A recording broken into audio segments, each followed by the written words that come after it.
Alrighty guys, trying to upload as many vlogs as possible. It's a new day, it's a new vlog.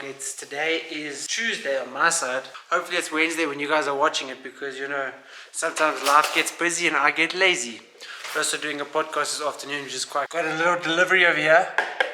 The little doggo's food pretty much. They got some food and I'm quite excited about it because it's the raw food that we've been feeding them, as you would have seen in the last video. But quite excited to see what's in here. So this is the dog food. Drax, how does this look, bro?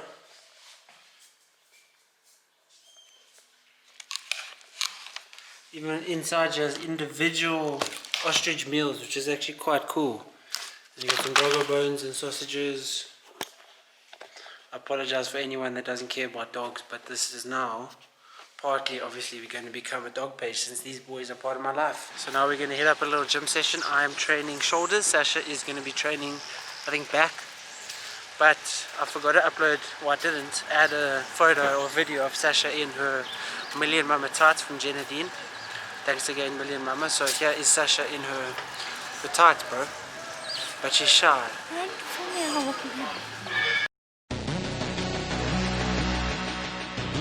So she's actually decided to be doing a show in 12 weeks. Why do you have to publicly say it? Now I'm like... Now she has to do it. I have to do it. Exactly.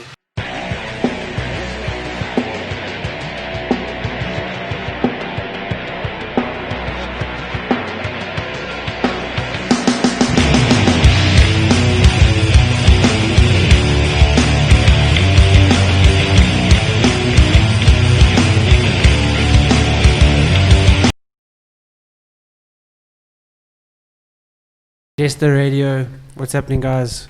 Got a guest that is definitely the most well-built female I've ever had on, and I think that's also something that you experience a lot of, is people kind of, you know, not understanding what you do, and you get a lot of hate, and that's something I want to delve into. So if you want to introduce yourself, and thank you so much for being on. Oh, thank you for asking me. So my name is Lee K. Roos. I'm recently married. Well, it's almost a year now. K. Roos. K. Roos. Okay, I didn't want to actually say it because I wasn't sure how to pronounce it, if I'm dead honest. K. Roos, yeah. Okay. So, and you are, I don't want to say a competitive bodybuilder because you do everything. Yeah, well, I mean, I am an IFBB pro. Yes. But I dabble a bit in everything when I'm off season. Yeah. So. But you didn't start off competing. No, I mean, when I was 26, I just recovered from cancer, so had no hair and just wanted to get healthy. So the approach was body weight exercise, so I started in calisthenics. Got the little baby abs going on, and I was like, well, you know what, let me get on stage because people scare the living daylights out of me. So I got on stage and came third at NABA, and that kind of got me hooked on bodybuilding. Going back to the cancer, what cancer was it? I can't even say the word.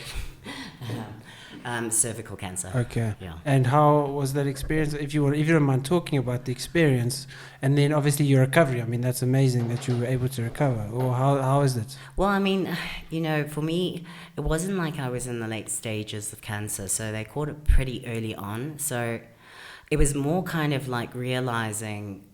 Because I had 3 surgeries, and by the end of it, I weighed 38 kilograms. So, sure.